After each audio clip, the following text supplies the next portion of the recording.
We're rolling. Welcome to the Worst Hour Podcast, ladies and gentlemen. The number one Wednesday morning drive time comedy news radio show podcast program. I'm the Big Ass Ram Dog. Joining me today via Zoom, as always, the co-host of this podcast, Bryan, Get Woke, Go Brokey Vokey. Bryan, by the way, happy Turkey Day to all of our mainstream listeners. We haven't spoken to them since Turkey Day. We call it Turkey Day here. Oh, absolutely. Turkey Day We're is your fun podcast. Turkey Day is apolitical. We're not. Hey, look, we don't take any stance on it. We just think. Look, once a year, Americans should come together and just be thankful they don't live in the Middle East. That's exactly what I say when I lower my head and I say grace. Let's see. We have a wonderful show for you guys today. By the way, Bryan, of course, we are podcasting via Zoom once again. As a result of Bryan's COVID-19 diagnosis. We'll get an update on that in a minute. Look, I know we don't want to necessarily. It's unlike us to milk something for material. It really is. We don't believe in milk. It's why, Bryan, are you a formula baby? I feel like we both were formula children. There's no way I was touching a woman's nipple. I 100% I was allergic to breast milk. I was allergic to the only thing a baby is supposed to eat. Yeah, I think I had the same situation going on. I thought, well, listen, you want me to do what? You want me to drink what from where? Dude, my entrance into life is how I want to go out. We talked about it on the Patreon, but I came out shitting I took a shit in the vaginal canal or whatever. So I came out covered in shit. They hosed me down, and then I sucked a titty. Nice. And that is exactly how I want to go out. But then you shortly after doing that realized that you were allergic. Is it allergic or allergic? Yeah. I have a college degree. I'll mind you. I'll remind my Chinese landlord writes Bryant every time, even though I have told her it's Bryan. So maybe I don't know. Maybe it is allergic. To be completely fair to your Chinese landlord, you spell your name with a Y. Bryan with a Y, which is a psychotic way to do it. So she probably was like, oh, I think he meant to say Bryant. I'm sure he meant to say Bryant. Every reasonable person knows Bryan is spelled with an I. So cut her some slack. That is false. That's just not true. On today's show, guys, we're going to be going over the opiate overdose rebate, the unmanned KFC trucks. And as everyone is aware, Joe Rogan recently had the CEO of Whole Foods on his show, which is why on today's show, actually, in an attempt to compete, we're going to have on the CEO from Little Caesar. He will be calling in from what I believe is a Mexican prison. That's what I understand. That's where he is right now. I'm being told it will be on a payphone, and presumably he will be blindfolded, so it's not going to be too long of an interview. But right, my friend Papa John wanted to come on, and I said we don't really go there anymore. We don't do that kind of podcast. It's not hot right now. Papa John calls back in 4 years once it swings back that direction. In 2024, when Trump inevitably runs one more time, Papa John will bring you into rotation. We think you'll have some things to say then. Right. Right now. Was the CEO of Whole Foods really on Rogan? Yeah, CEO of Whole Foods was on Rogan, man. He was a wild guy. I mean, we've actually talked about him on the show before. A wildly conservative man. I know. At first you think to yourself, like, oh, how does that make any sense? But as he sort of started talking and you sort of saw, you were like, oh, he's like a Malibu Republican guy. Like he's a white dude who doesn't really believe, like he's, on board with vaccinations. He gets it, but he doesn't like, in his core, you could tell he's looking for a reason to be out of vaccinations. He's one of these kinds of people. Yeah, that's the exact opposite of me. I've spent my entire life trying to embrace sage and incense and yoga, and there's just this inner Republican that just is dying to get out. I think that's what attracted you to me, Bryan, is that you saw that I just let it go. I let him have it. I said, you want to join the local Republican Party in Orange County, California? You go at it, buddy. We're not going to hold anything back. You want to be the president of the college Republicans while you were still collecting financial aid? That's your own deal. You want to... The nerve of this kid, I can't get enough of him, man. He ruled. So I was getting financial aid and I was attending a university built by the state, and I was railing against federal spending on education. Are you kidding me, dude? Between the ages of 20 and 25, I fucking ruled as a dude. I fucking was the greatest man that ever lived. There really is a freedom of ignorance that I'm jealous that I've lost. Yeah, it's a good. I was taking big swings. There was a point in my life I was taking big swings at the big questions. Really, not all that much has changed. Now I'm talking about Bitcoin, but I had to do a Cash App transaction this morning, and I noticed that Bitcoin dropped significantly. Bitcoin has been going up and down the last couple of days. But listen, man, it's the currency of the future. Listen, it's the currency of the future for at least Adderall. At the very minimum, Adderall. An investment in that is the most frenetic looking graph I've ever seen on how something is worth. I mean, it looks like a Richter scale reading. Listen, there are some investments that are for drug addicts, and I think Bitcoin is one of them. A bet for Bitcoin, the real reason why it makes money is a bet for Bitcoin is whenever society is destabilizing, especially American society, Bitcoin's value goes up. So when you put money into Bitcoin, what you're saying is, I think this world is going to shit, right? Right. So did the hairline fracture in Joe Biden's foot, did that help Bitcoin? I didn't even see that. Did Joe Biden get a hairline fracture in his foot? Look, anybody who assumes at any point any of Joe Biden's bones are fully intact, that's on you. He was playing with his dog and he broke his foot. That's rough. By the way, we've never talked about that on the show, and look, we won't get too deep into it, but the fact that the Don was the only guy to never have a pet in office, you have to give it to him. Like everybody had pets. Yeah, Andrew Jackson had a donkey or something in the backyard. Like even Andrew Jackson, the man who was responsible for the Trail of Tears, had a pet. But Trump, no way, not gonna do it. No way. I'm surprised he didn't have a few stuffed lion heads, though. You know, I love that he didn't even want to pretend, because here's the thing. I don't think anybody gave a shit. George W. Bush, George H.W., these guys dug up people. You know, he was in Skull and Bones or whatever in college. I don't think he gives a shit about a dog, but they all pretended to care. He just didn't even want to pretend to care. Well, we had like a stream of presidents for many years that were war veterans, and I feel like once you've killed people like yourself, I don't know if a dog really does it for you. I don't know if you can go, oh. I really don't think you can. After you.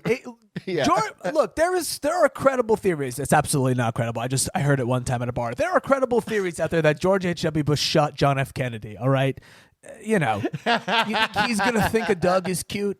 Do you think, is that true, Bryan? Have you heard that before? That George H.W. shot? That's like a thing, right?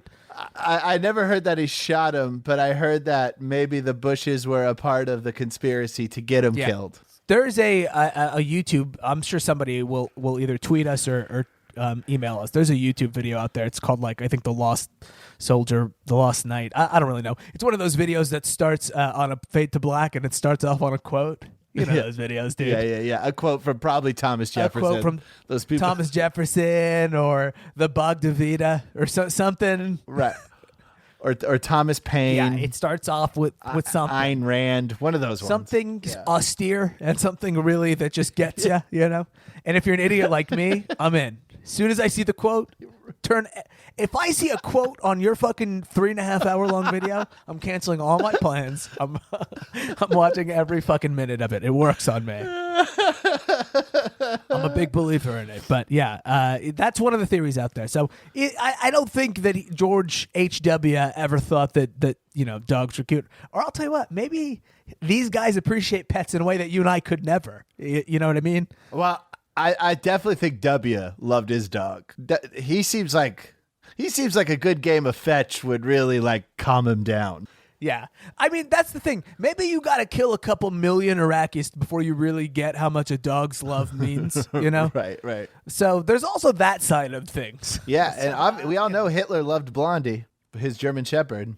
The German Shepherd is a weird dog because you know it's hard to really divorce that part of their history out of their the breed. Yeah, something they just didn't ask for at all. That's a tough one. People get really weird about pit bulls. I'm like, pit bulls are fine. Pit bulls were never part of a mass extermination of a group of people. I've never had an issue with a pit bull. German Shepherds, I'm a little uncomfortable with. Right. This is kind of like a microcosm of like, how people think that like gang violence is is the scariest thing. But then when you really think about it, government violence is the scariest thing. Pitbull being gang violence. Exactly. German Shepherd being government violence. Exactly. And you know, whatever Bryan just said, we'll let you make whatever racial inferences you want to make. Those are between you and your God. They're not going to be expressed on the... I believed I used actual dogs for dog whistle racism right there. Yeah, I don't think that was... Yeah, you're right about that. That was more like dog fire alarm. That was dog car alarm language, where it keeps going. Like, you think it's over, but it's not over. There's still 34 more seconds. But I was saying people, not me. People yeah, think of course. that way. That's what people would say. Well, either way. Bryan, let's see. Bryan, my guy. my Bri. My Bri. Has anybody ever said that to you? No. And I'm mad that I can't strangle you. I hate that we're on Zoom. I'm taking advantage of the fact that we're on Zoom, and I'm bringing back some of these episode 2 of Worst Hour of the Week podcast bits. My Bri. It's not bad. No. I was reading a Forbes under 30 article recently, and there's one thing I noticed all of them had in common. Well, 2 things I noticed all of them had in common. First of all of them had parents that received bailouts under TARP in 2008. But that's not the only thing. The other thing about these guys that I love is they're all about creating online content. Have you seen that? They do a lot of content online. Who? Under 30-year-olds? Forbes under 30. Forbes is 30 under 30. Is that the 30 richest people under 30? They're the 30. No, they're just 30 people that you should know who happen to also be under 30. No, that's a vague list. People are overusing the number 30. Like, there's 30 for 30, 30 under 30. Like, you know, well, those are the only 2 examples I could think of, but it's too much. What about 30 on 6? That's the 30 I know. What's 30 on 6? It's a gun. See, I didn't even know. I'm sure Leroy Goldtooth or whoever, whichever listener one time called us and was firing a gun at somebody. We don't even know that he wasn't killing somebody at that time. We have no idea. I could care less.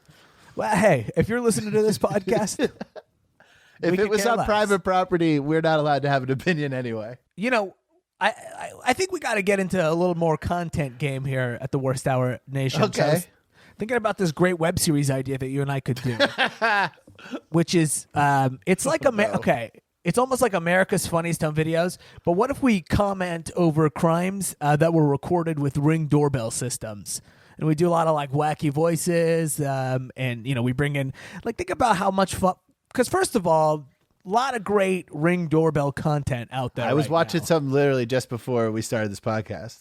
It's a good time. It's out there. It's available. Now, look, I like where Ring doorbell is going these days, where they're like, look, we're not going to actually stop the crime, but we are going to take a picture of it.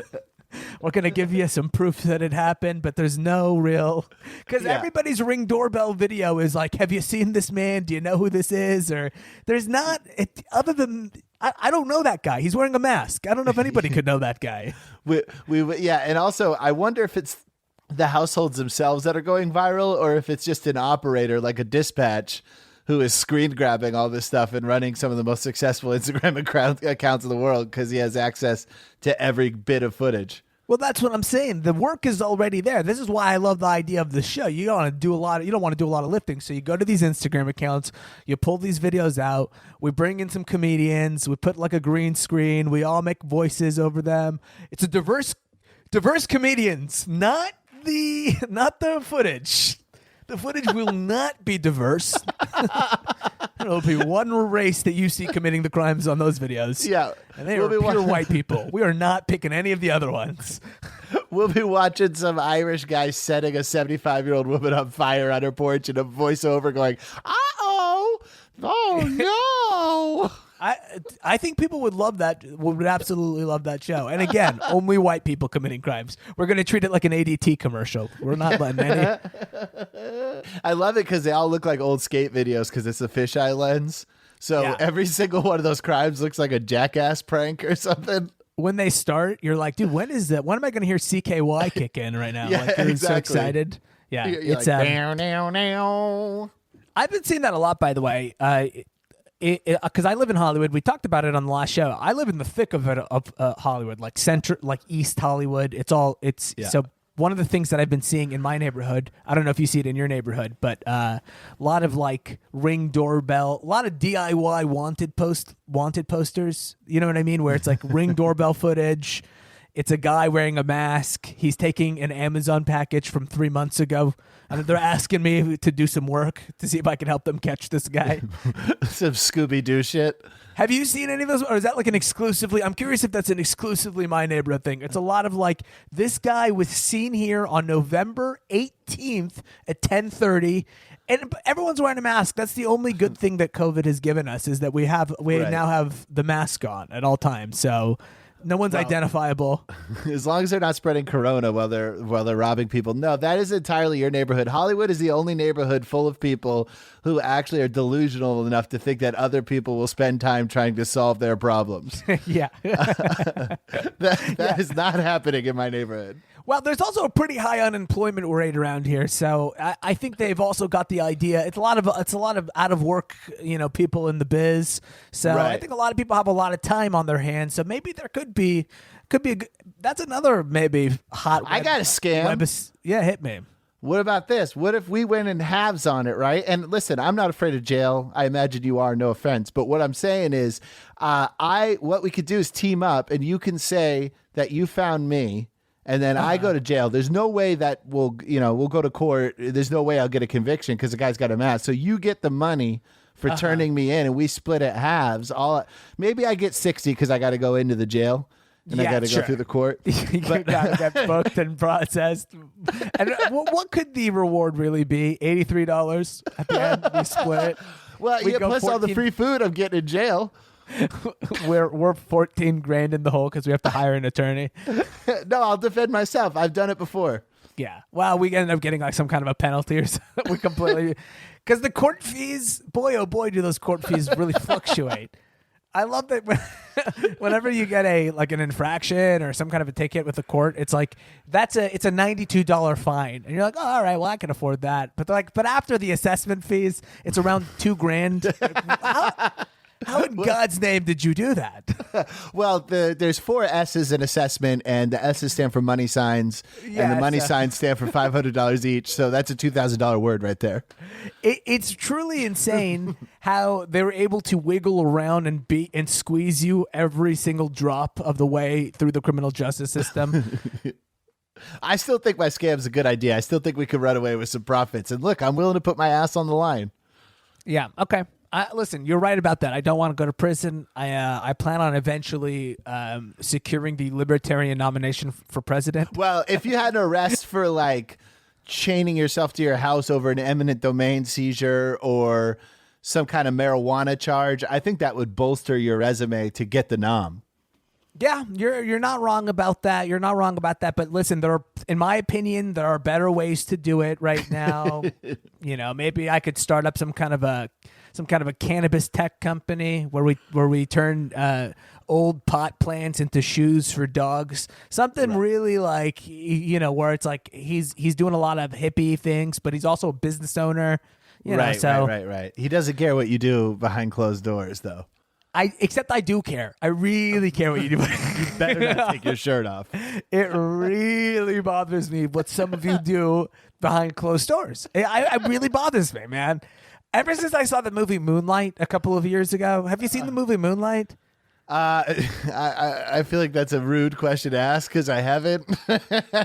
It's the 2018 Best Picture, I believe, Moonlight. Yeah, it's like a gay movie, which is fine, but I haven't. Listen, it's totally fine, but I got tricked into it. I thought it was going to be a movie about the moon, yet here I was watching this movie.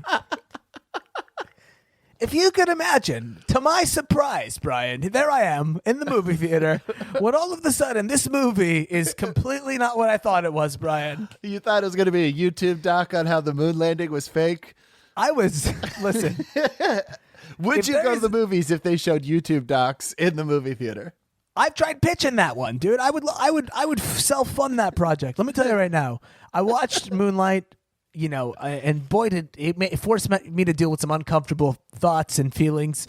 And I'll tell you, no movie's ever made me more uncomfortable. If you were going to ever interrogate me, all you got, Leave the heavy metal music at home. Put on Moonlight. Make me watch some of those scenes. You'll have whatever piece of information you want. It's yours. Right. That's the one where La La Land got cock teased, right, for the Oscar. Yeah, that was that was a year. There was one particular year where I was really checked out of whatever was going on in movies. I still don't really care, but I remember that year in particular, I hadn't seen one movie, and that was the only thing I remember was those two. Moonlight was the only one I saw, and it was again, it was an accident. So I do want to reemphasize that to our listeners. Not on purpose. I did not see Moonlight. Did you dispute the charge after you walked out of the theater on your credit card? I kept asking my girlfriend on the way out, do you think anybody saw us there? Or, you didn't see anybody we knew, did you?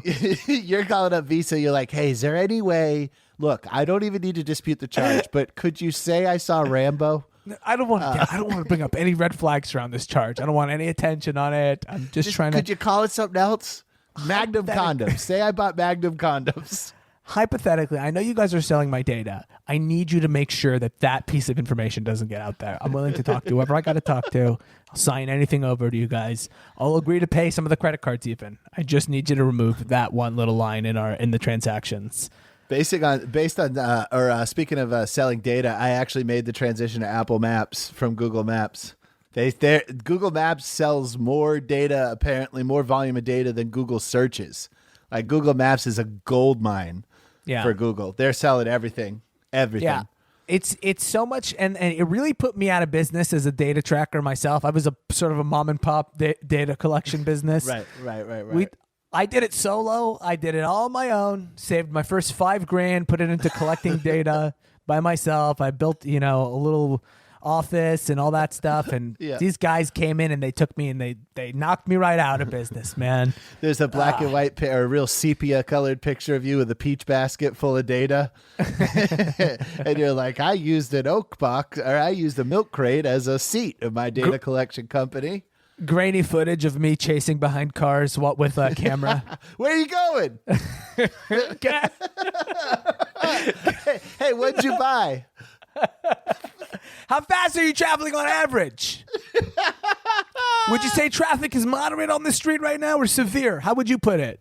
I'm jogging in place. Would you say gas prices are more important or the convenience of the gas station location? Yeah, it was exhausting every single day trying to collect data, but But then the pandemic wiped you right out.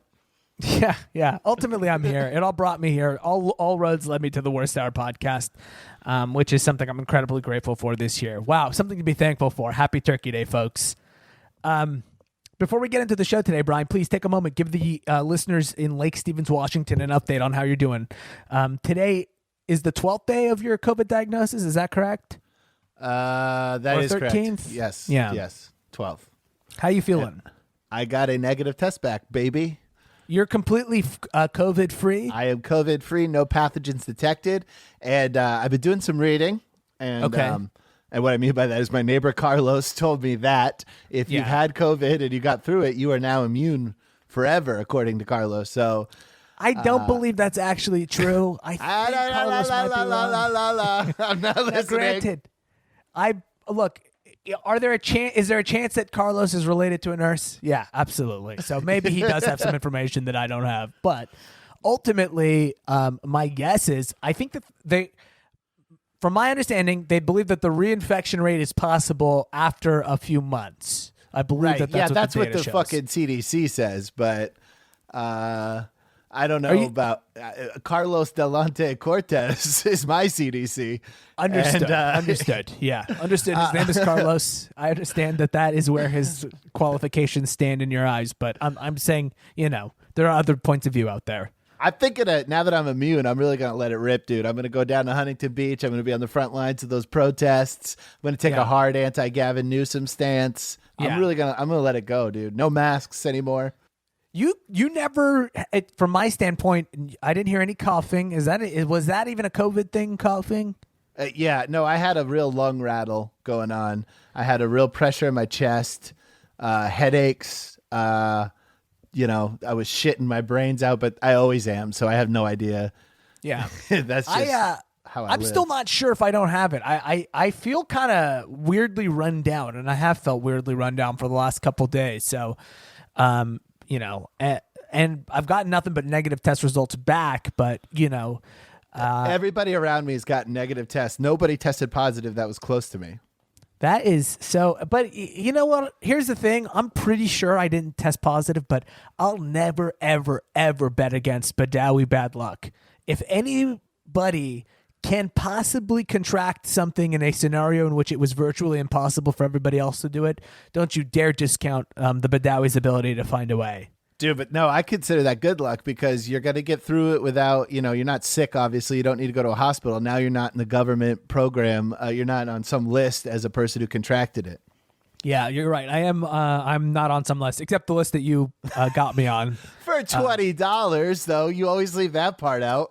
Yeah, I leave that part out, absolutely. I still haven't got that $20 yet either. I think they screwed me. I think they fucked you completely, man. Yeah, we talked about this on the Patreon, but I do think it's worth updating the main feed listeners on. Bryan submitted me to the Los Angeles department, LACDC or whatever, and they have forced me because I came into a direct exposure with him after his diagnosis, and they forced me to sign a little pledge that says I promise to stay home. It's so funny, man. It's just a little note, but I literally have to. I signed it legally.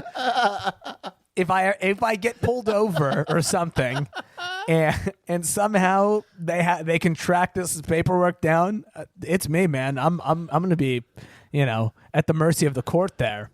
Yeah, they have a thing now. If you fly into LAX, this is how I understood it, and I was wrong. This isn't what it is, but I understood it that they said that you could get fined $500 if you don't quarantine for 14 days after re-entering California. But really, you get fined $500 for not signing a piece of paper that recommends that you quarantine. And it's like, what are we even doing here?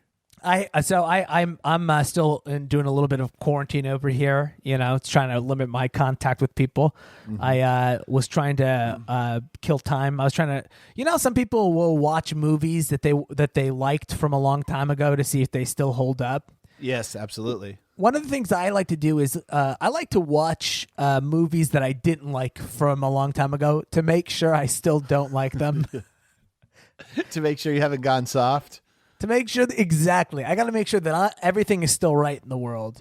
And I did recently. Watch? I watched the movie Drive from 2011. You ever see Drive? I never saw that movie. No. It's with Ryan Gosling. I hated it then. I still hate it now. And I realized what I don't like about it. It's the least relatable character on the planet. It's the movie where he's like a getaway driver and he just doesn't talk. Oh, that's weird. The whole premise. Like he doesn't snitch. Like he doesn't really talk that much. He's just like dry. He's just like cool. He doesn't really like.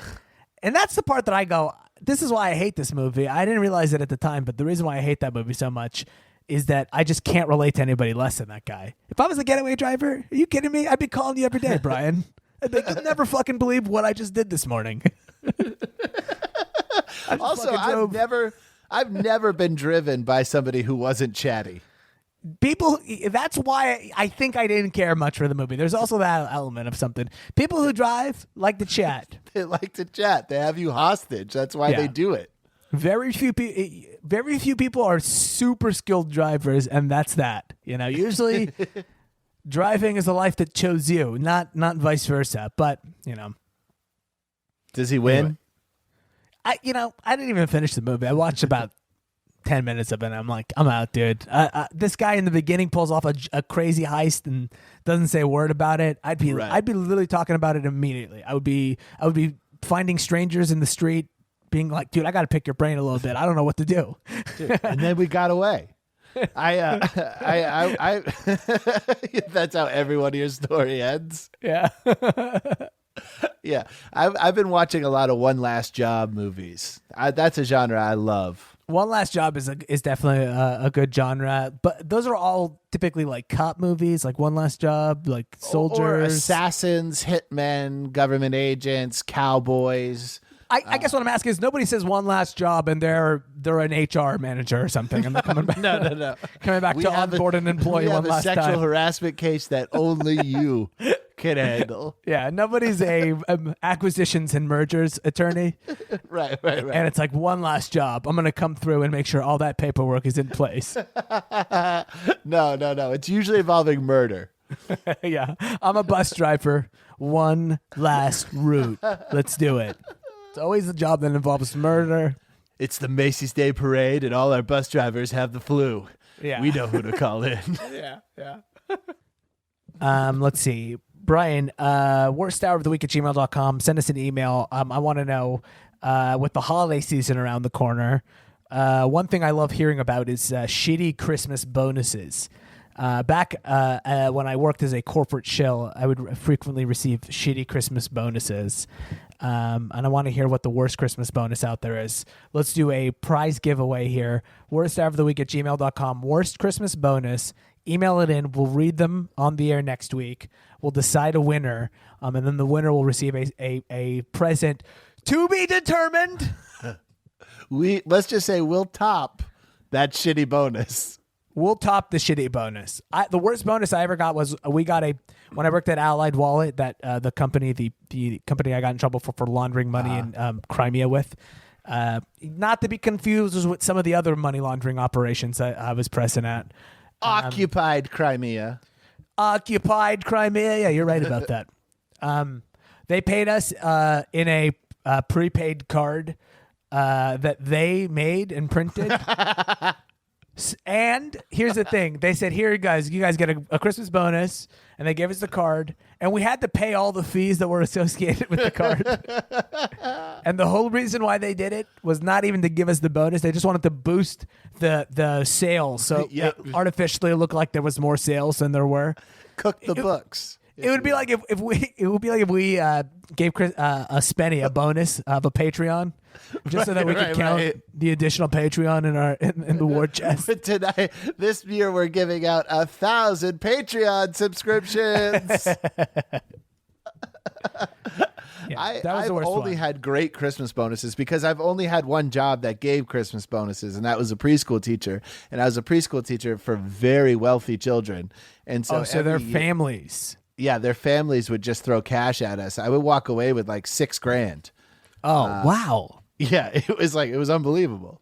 I worked for a company one time, some tech company that did something like the whole food delivery space or whatever. And so they gave me a bonus, which was like, $100 on free, online ordering or whatever through Postmates or whatever. So I can't stand the Postmate stuff. Do you Postmate stuff, Grubhub, all that stuff?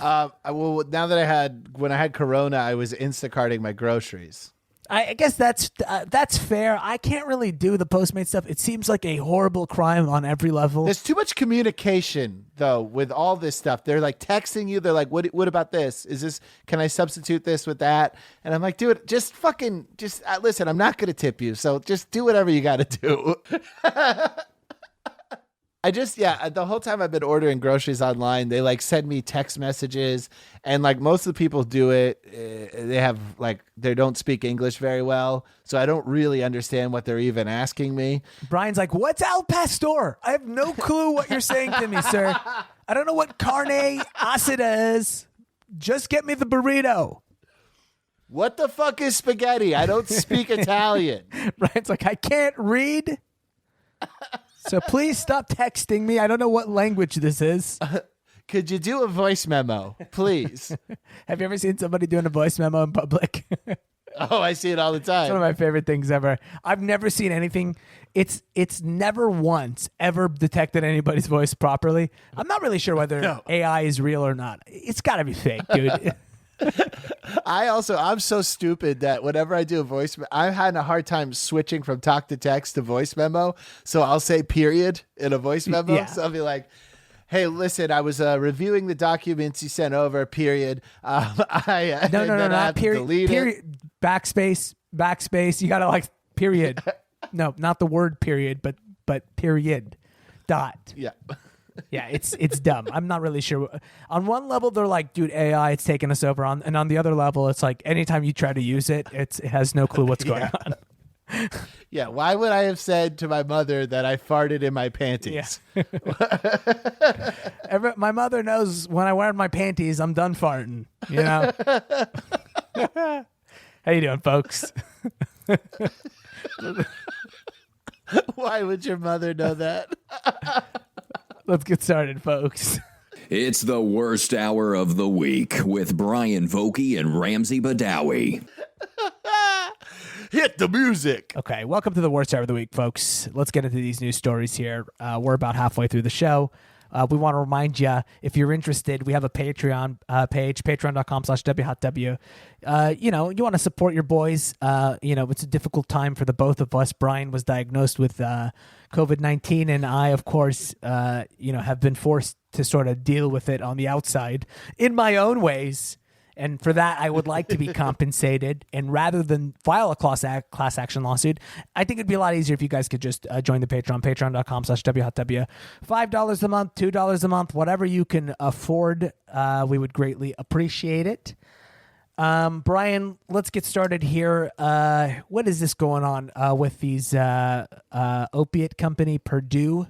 What is this deal here? What is this story? Well, first of all, this story is not going to get the attention it deserves. The opioid crisis is something that like a lot of people are familiar with, but there's really no consequences attached to the purveyors of it, if you will. Yeah. But this company, Purdue Pharma, is in big trouble. By the way, the last name Purdue has had a rough year.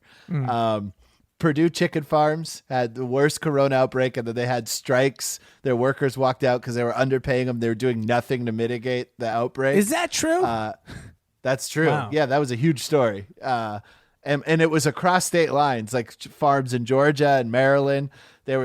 All those poultry farms had massive corona outbreaks for Purdue Chicken, and they were like, you guys are doing nothing to fix this. Then you got David Perdue, the senator, who got busted making David Ossoff, his Jewish, the guy he's running against for Senate, making his nose bigger in a campaign ad.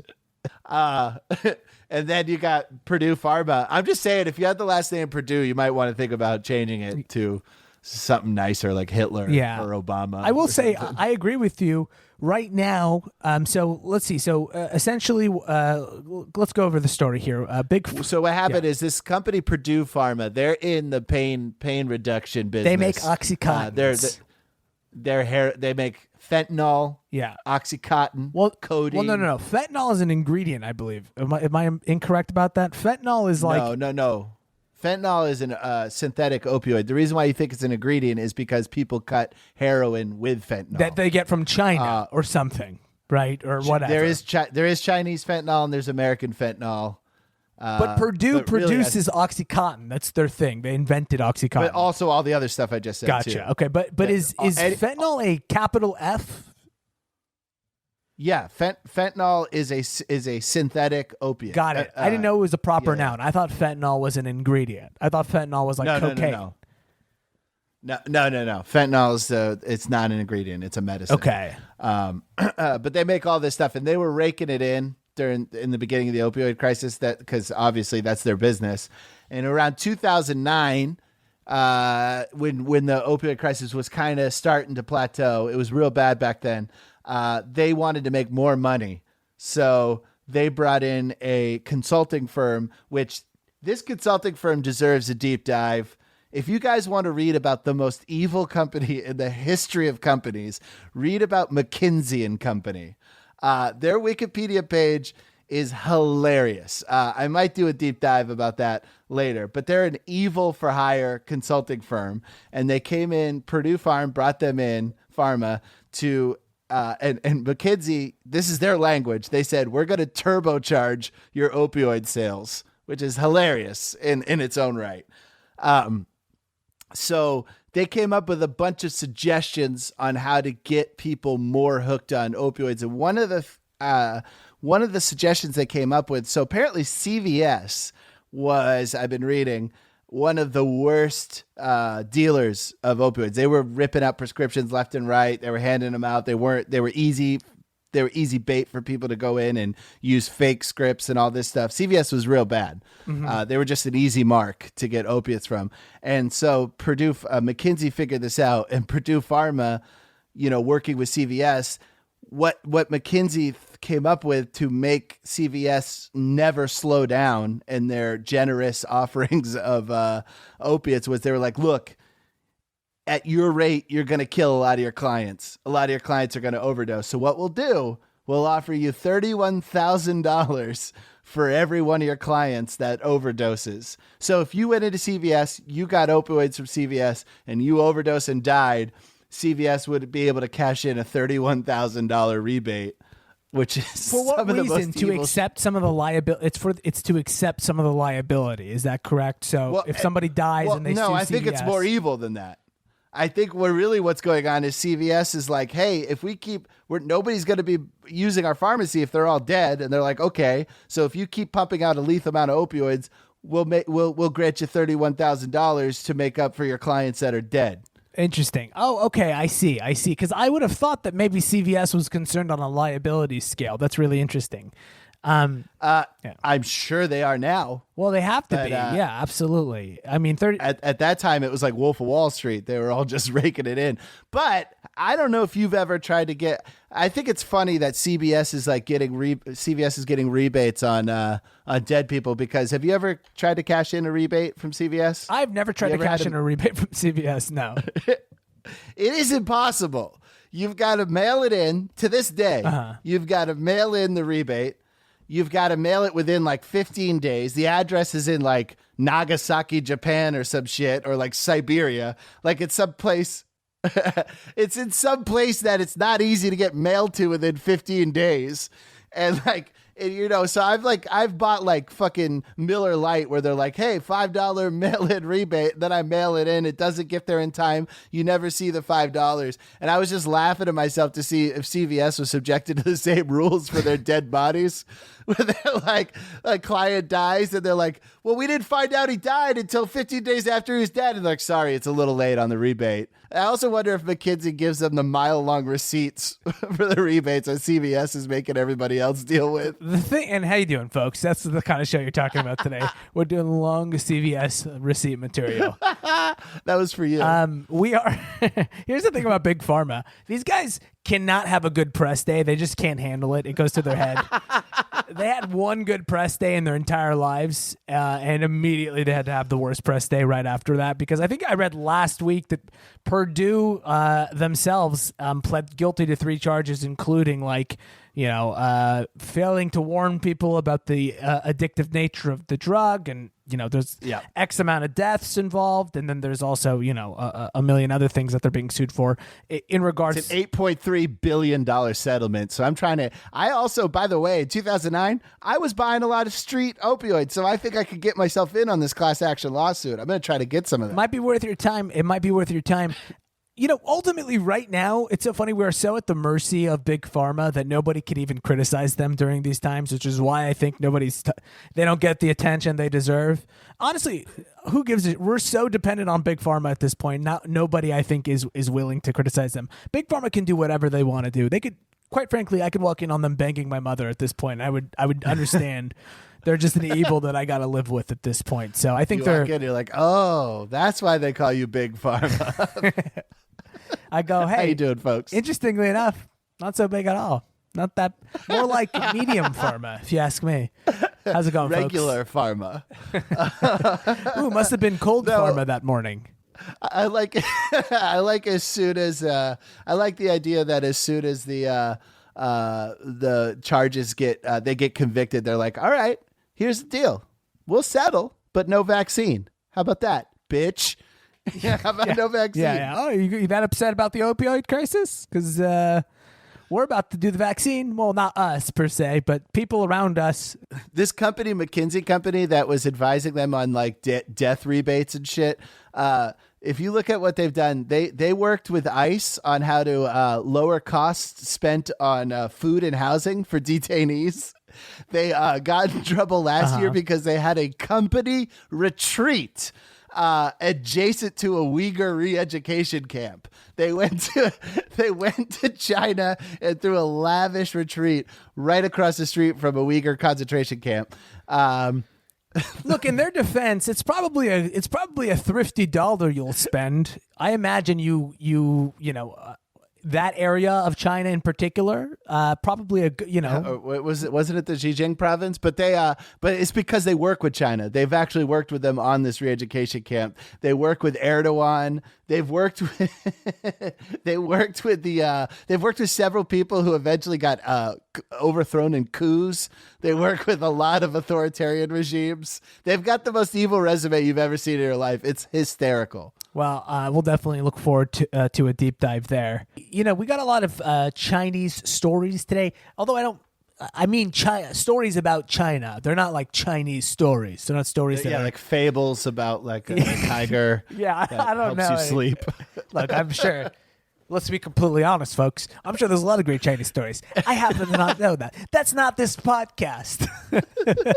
That's my other podcast, which will be available exclusively on Patreon. Yeah. Bryan retells Chinese fables. And he does them in voices, too. And that's the part that's why it's in Patreon, because they are offensive. It is not. I've got them in phonetic Chinese, so I try to read it in Cantonese. It's pretty interesting. It's, look, is it in good taste? No, absolutely not. But, will it be entertaining? Will it be worth $3 a month? That's between you and God.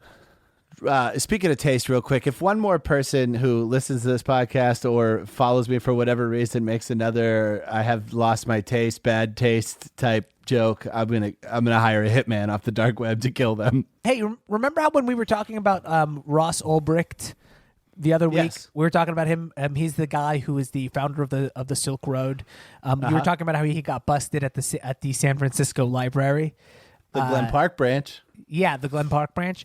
I actually was doing a little bit of research on it, and boy, would I love to get into this in a future episode. But there was an extremely badass detail out of that story that you completely left out. Did you know that Ross Ulbricht's computer, when he closed it, would automatically encrypt? And so part of the mission was they needed to distract him so that he would walk away from his computer while it was open. Because if he closed it, it would encrypt and they couldn't get to anything. Wow. I need that for my email, dog. You know how I don't like anybody getting near the Ram Dog's email. I want to be able to slam my thing and I would like to be able to slam my computer down. If I do it with enough force, it just explodes. I want a self-destruct mode. Someday I'm going to find out why your emails are so goddamn precious. I just don't want Spenny G going through them. Is that so hard? Whenever Spenny G is producing, there's always an email. There's always a tab open with my email on it, and I always gotta have a long conversation with Spenny. I don't want him anywhere near my emails, even if he thinks he knows what's going on. He doesn't know what's going on, and this doesn't involve him. Is what I tell him. But that's a great part of the story, though. I mean, it's a really cool part of the story that you left out. We got to go through that whole thing because it's insane. All the levels on that story. The falling of Ross Ulbricht. People say he might be pardoned by Trump. There's a big push to get him pardoned by Trump. We'll see. Yeah, I doubt it. Well, never put it beyond this guy to surprise us and send us some, fun stuff. Why is there a particular reason why you doubted it? Well, from what I've heard is that he's potentially he just pardoned Flynn, but I've heard that top of his list is the Tiger King. Oh, really? That's legitimate. Like, I've seen that on legitimate news sources, not like some stupid Twitter joke. Like, I guess he has talked to his advisors about legitimately pardoning Tiger King. If he pardons Tiger King, that's going to basically confirm my theory that this whole time he's been trolling us, because that's a move that's only driven by a PR, like a response. There's no other reason to there's no pardon that who guy. gives a shit. Unless he got locked up on some Joe Biden era, hilarious. Oh, he's like a victim of the crime bill? Yeah.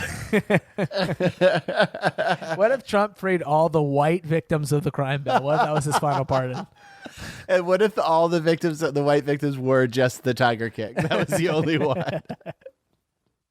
Trump is going to do some of those moves, by the way, and that'll be the funniest part about his transition process. Is the pardons he rips off. He will do a few pardons that are people like this guy was put away by Biden in '93. Didn't do nothing. Great kid. Talk to him. Got a good album. Put it together himself behind the joint. This guy's talented amazing. musician. Recorded the whole thing on the phone. Do you know how hard it is to be on beat with the delay on the phone? But anyways, I look forward to seeing that. We have a couple of stories here in pertaining to China. KFC just launched their first autonomous self-driving food truck in Shanghai. Basically, the way it works is customers scan QR codes for what they want, and they pay using digital payments, and then they basically serve the food themselves. Interesting. Did you see the picture of that? I know I emailed that to you. I did. It looked like a fucking clown car. Little clown cars. It's the future, man. 5G, unmanned vehicles, transactions. I realized this will take off everywhere except for the Middle East. What are the chances anybody in Iraq feels comfortable ordering from one of these unmanned? Where is the only other time that you've ever heard the word unmanned besides this article? Right. Aerial vehicle. Something about drones. They have a lot of range. Drones are like, look, we're either going to light up a Middle Eastern wedding or we're used in a documentary. One of those two ways. There's no in between on using drones. We're either lighting up people in the worst ways possible or we're delivering fast food to you in a clever way. KFC is the first to do. I never expected KFC to be like a cutting edge company. They're not really they weren't really involved in anything tech. I would assume McDonald's would do this first. Well, this is one of those, I always get sad when I read these stories, man, because I find out that corporate America is a lot smaller than you think it is. You find out that really this is a partnership deal between a company in China named Neolix and Yum Brands, which owns all the other things. And you're like, yeah, man, here I was thinking this whole time that KFC was disgusting because it had character. But in actuality, there's just a big corporate machine behind this whole thing, man. I know they were owned by Yum Brands because when I was a teenager, I boycotted Taco Bell and KFC because they weren't paying their migrant farmers enough for picking tomatoes. Were you outside on the front lines chanting, "No quiero Taco Bell, no peace"? You were out there with I think we're going to need a bigger wage.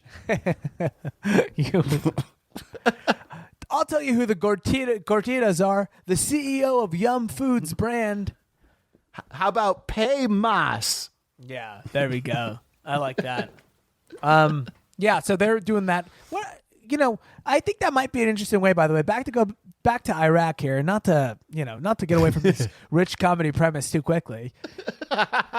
Now, an unmanned drone in Iraq, a KFC unmanned drone in Iraq, could be an interesting way to kill Iraqis if you think about it, right?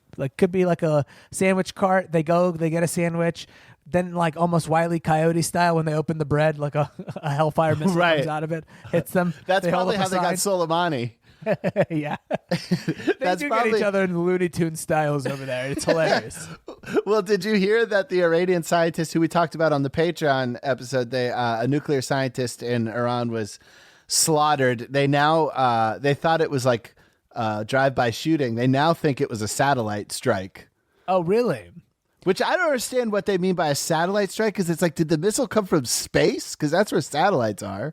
I think what it means is they pinpoint where he is via satellite, and then they hit him with the drone strike. By the way, that could happen to me any moment from the Chinese government. I realized I downloaded a step tracker app. We talked about this on the Patreon as well. I found out recently that Apple already has a step tracker. So right now, my steps have just been given to just Chinese data companies. For no reason. They're eventually going to sell them to debt collectors, and they're going to come break my ankles. I promise you. That's where this is going, and that's why I am advising everybody, settle up, man. The future ain't looking pretty. The days that you could skip out on your debts, dude, those were the salad days of this fucking country, ladies and gentlemen. I'm telling you, we're 2.5 weeks away from Sally Mae knowing where your foot, where you step every single day. It'll happen. Sally Mae won't know, but she'll sell your debt, and they'll keep going down the line, and it'll eventually wind up in, Hyderabad province in India, which is southern India. Wait, how do they keep the chicken fresh in the robot? I'm not really sure, Brian, but if you want to be completely honest with you, Can't be much worse than whatever's going on in the streets of Shanghai as it is. I got to be completely honest with you. You know, Does it make the chicken? I don't know any details in terms of where the chicken comes from, who feeds it, if it's fresh. I will venture to say that in terms of the, you know, boy, I don't even want to know. I was going to say letter grade, whatever character grade situation, whatever the situation over there, because I know they have a lot of characters. So I just pictured you and I trying to. It's a character, and you're like, where on the scale is that? There's 4,000 of these things. It's like a house with a cross in the middle. Is that good or bad? I'm being told it translates to perseverance. I'm not sure. Does that mean it's healthy? It's fine. You know what? I'll just have it. It's totally fine. Oh man. So, anyways, not a situation that I think anybody cares too much about over there. I'm interested in seeing it. This is what 5G is, man. This is what I also think is kind of funny is that we always have these fears with when it comes because 5G, right? For those of you who don't know, the big deal behind 5G is that it's supposed to be the network which allows a lot of the autonomous things to happen because the 5G network is built for wireless communication. So better Bluetooth, better communication between driverless cars, all that stuff. There's always that like, oh, the government is going to come and use it to fucking kill you. In reality, what's going to happen is KFC is going to create a stand. KFC is going to create a stand that circles you. Like a vulture waiting for you to give up. Like a 1950s knife fight. Yeah, it's just gonna be circling around you with chicken, and you won't be able to resist the smell. One moment, waiting for your character flaws to crack just a little bit, and getting a double down or whatever. I can't wait until these like autonomous robot things start. They're all over the cities, and then like drunk college kids start putting pranks where they like put their passed out girlfriend on the robot. And then the girlfriend wakes up the next town over from somebody who delivered Papa John's. It's a fair point. Lawyers will eventually litigate us back to just having like a tube system in the banks where you write the slip and you put it in the tube. Right. Let it shoot around or whatever. Eventually somebody will fuck this up for all of us. It's just like, yeah. I can't wait to see, because here with the bird scooters, right? They came out the bird scooters, and then within like 6 months they had to start putting those cages on them because people were just stealing the battery and, doing God knows what. I don't know what you would do with a battery. Like, there's nothing I could think of that you could do unless you're some creative hacker or something, but they were just doing it for, I think, destruction's sake, Or you're like, maybe cook meth with it or something. Maybe there's something in there you make meth with it. One of our listeners, who's most likely a mayor of a small town somewhere in middle America, is going to email us and be like, actually, it turns out it's used in the meth trade. I'm sure. I'll be on the lookout for that email. I love how we like covered that story about Big Pharma and how these companies were actively strategizing on how to kill us and get us addicted to opioids. And everybody's like, 5G, man. Fucking vaccines. Yeah. Like there's like all this open, right out in the open, obvious non-conspiracy tactics, the way the government and corporate America is trying to kill you. And they're like, I think it's that fried chicken autonomous vehicle that's going to kill us. Yeah, exactly. Listen, man, it's beyond repair at this point. There's nothing that can be done. All we can do, Brian, is enjoy it and have the chicken. You know what I mean? It's finger licking good. Down. Enjoy one of those weird, chicken fingers on a roll, and then they put a pickle in the mix. Right. KFC is amazing. That's the issue with it ultimately. So we breaded this chicken with Doritos. Yeah, it's delicious. They used to be the bad guys. KFC, Pepsi. These are the former bad guys. Now they're just sort of sweet. In 40 years, eventually Google will be like a sweet company that we look back on fondly. Like, I remember when Google was scary. Yeah, we won't even be able to pronounce what the fucking Volcon or Voltrex or whatever the company is that's going to be killing all of us. China's a hilarious country though, because they're entirely new money. So they're one of the wealthiest countries in the world, but they've had no money ever. China is watching the country develop sometimes does feel like watching a rapper who just got a lot of money, and you're like, oh, dude. Yeah. No, I mean they lead the country in the world in Rolls Royce purchases. They lead the world in fur buying fur. They literally are living like rappers. They're all just like, it's just so funny because we were talking off mic, but there was a story where there was a bidding war for a fucking pigeon, a Belgian pigeon. So Belgium apparently is the best pigeon breeders for racing. Those people in that part of the world, they just love eugenics, DNA, breeding. Nothing's ever good enough for you people, is it? It has to be supreme. There's a bidding war, by the way, and the bidding war reminded me of you. I instantly thought of you because China it's exploded. Pigeon racing has exploded in China. It's a huge pastime for the new wealthy, and because Belgium breeds the best pigeons for racing, there's a lot of Chinese people have gotten into bidding wars over the supreme breeding pigeons or whatever. And the bidding war, so this new pigeon was sold for $1.9 million in American money. And because it was like 50 billion, whatever there is. But the bidding war, they were both guys who were in the bidding war went anonymous, which just seems so strange to me. Yeah, man, you don't need that info out there. Why do you need to hide your name in a pigeon bidding war? I go, listen, man. If people know that I'm spending $1 million on a pigeon, that's when. Let me tell you right now, buddy. That's when the doors start. You start getting the knocks at the doors, and you start getting the hey. I think a couple years ago you backed into my car. I kind of, Oh, right. You don't want any. I just assume they didn't want their wives to know or something. That's exactly it. Maybe you want to keep completely.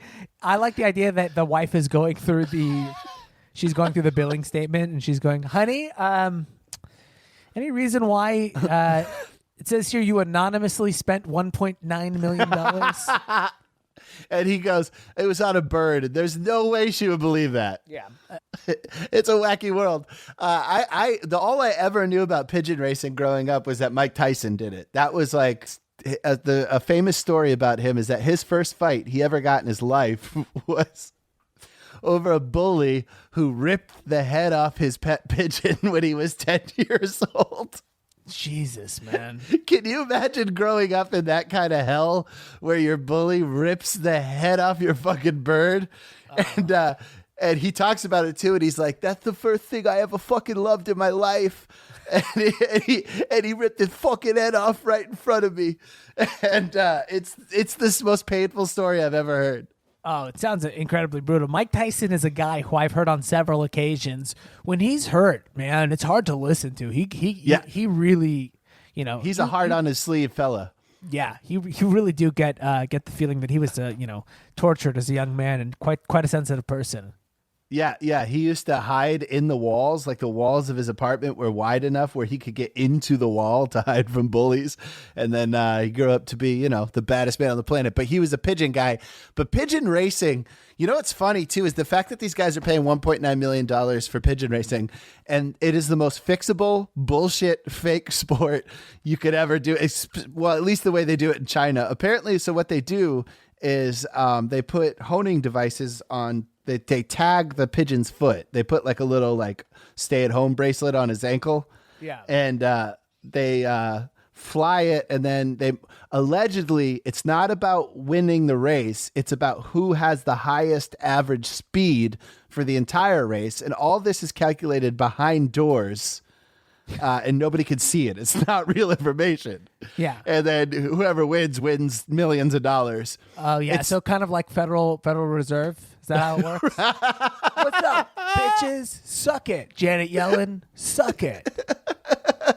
Yeah. So, but if I watched so many documentaries. Dude, do we do a segment here, Libertarian Joke of the Week? We should do Libertarian Joke of the Week. That should be it. That was amazing, dude.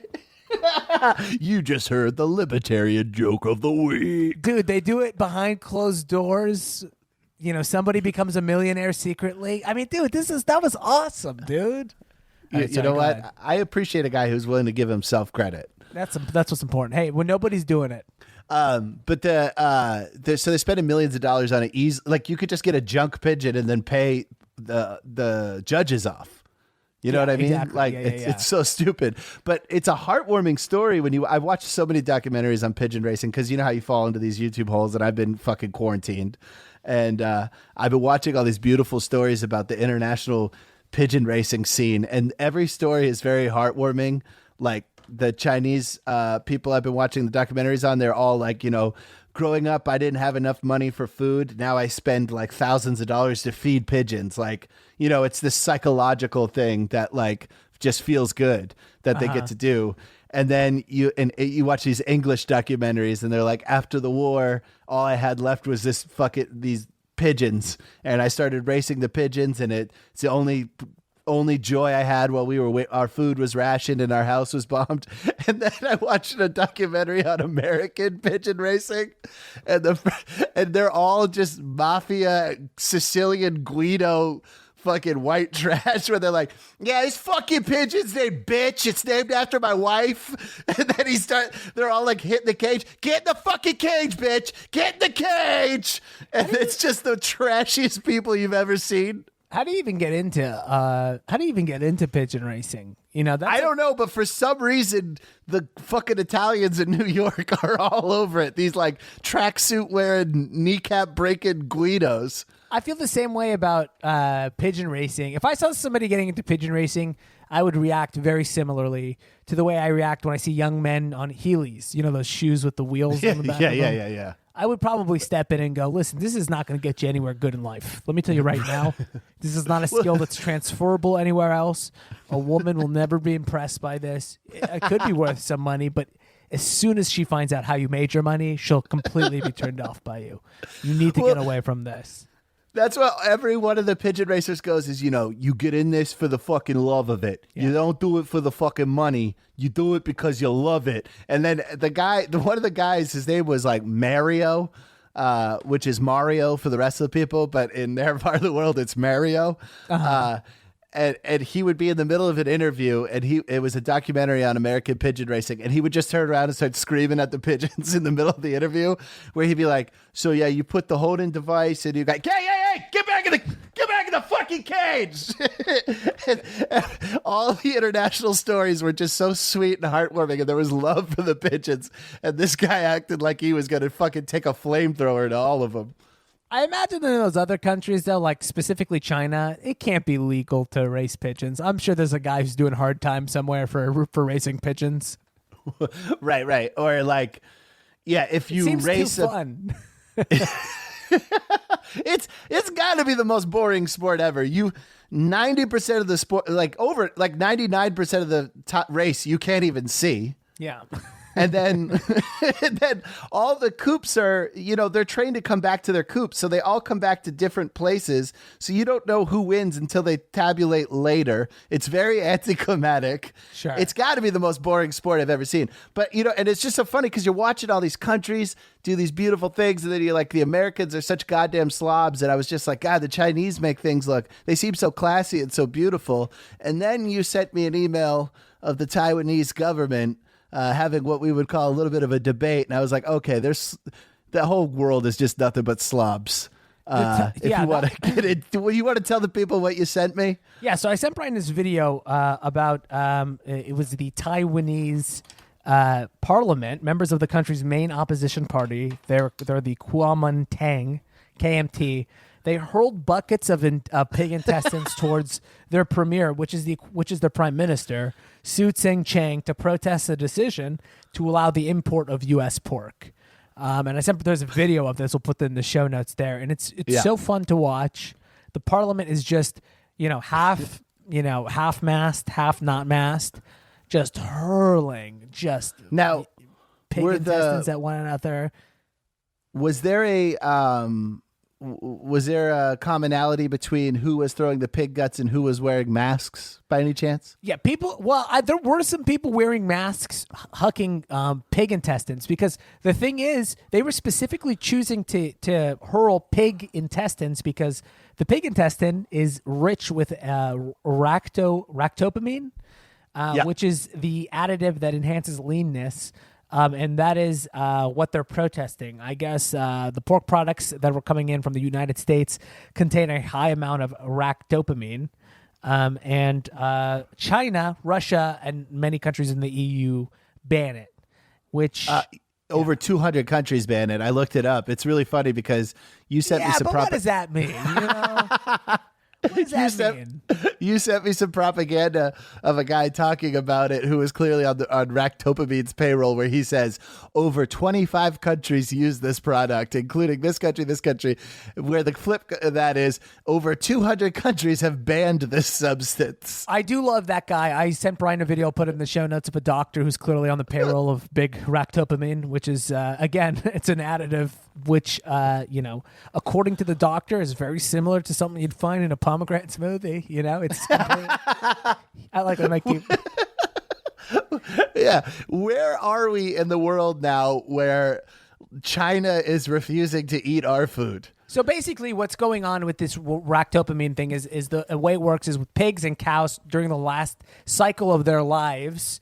Rather than letting them get old and fat, they give them this ractopamine, and it allows them to continue to be muscular or whatever.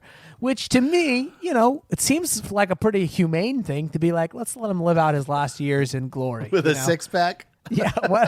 What if right before, Bryan, what if right when you turned 35, I just hit you with a shot and was like, dude, you're going to be ripped. But look, we're going to kill you brutally in 5 years, but it's going to be good last 5 years for you, buddy. Yeah, you're going to be killing it for 5 years. I bet Joe Rogan or On It or whatever is selling like a light dose of ractopamine right now. Absolutely. You get it in a blow dart that you hit yourself with. They found studies found that if you inject it into yourself, it's a little bit more effective or whatever. So look, Taiwan among the rest of China and lots of parts of Asia have banned meats with ractopamine. The reason why it doesn't matter in a lot of in the United States is because the ractopamine really mainly affects innards. So the countries that ban it are countries where they eat those meats more frequently. Places in Europe and Poland and stuff like that, they make sausages and stuff out of it. And so this is kind of where the EU stepped in. Same with China, same with Taiwan. At least that's what I read on potentially it could be a right-wing propaganda site. Yeah, the only people who don't eat it are animals who eat pig guts. Look, man, I'm on the side. All I'm saying is I get it. Russia and China have banned it. But what else have Russia and China banned that we have? You know what else Russia and China have banned? Free speech. Should we get rid of that too, commies? Is that what you want? You want us to get rid of free speech and gay marriage? Because Russia's also got that going on too. Yeah. Is gay marriage legal in China? Is marriage at all legal in China? Gay marriage? Listen, they've got a population problem. They're encouraging it over there. Xi Jinping says he'll give you an extra couple yuan a year. Couple of yen a year. Marry a dude. If you're willing to get the deed done. The Marry a Dude initiative. They go completely the opposite of the one child. They go Marry Dude initiative just to be kind of woke with the future. Yeah, it's the way you go. But from a one-child policy to a one-sex policy. Yeah. You better scissor. Let me see you scissor. Now, listen, I'd love to see that version of I Now Pronounce You Chuck and Larry. Now, that would be you can follow the show across all social media platforms at Worst Hour Pod. Thank you so much for tuning in. Write the show, worsthouroftheweek@gmail.com. Follow Bryan across all social media platforms at Bryan J. Vokey. You can also follow him on Instagram at Mr. Bryan Vokey. Follow me at Ramsbad. Bryan, hey, give us 5 stars on Apple podcast ratings. Give us a good review as well. Helps the show tremendously. And check out our YouTube page. Our YouTube link is in the show notes. Be sure to subscribe to that. Bryan, let's wrap this bad boy up. Anything else you want to say before we get out of here? No, nothing at all. I just enjoy the show. Fantastic, guys. Also, check out our Patreon, patreon.com/WHotW if you get a chance. On behalf of me, Bryan, and everybody here at the Worst Hour Nation, peace be on to the prophet. Long live New Kim. That's the Chinese pigeon. Coming in hard with the depravity you see. This is the worst hour of the week. Reaching new lows with Bryan and Ramsey. This is the worst hour of the week. The worst hour of the week.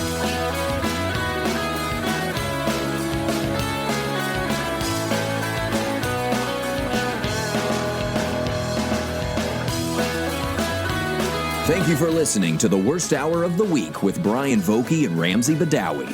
Peace be unto the prophet.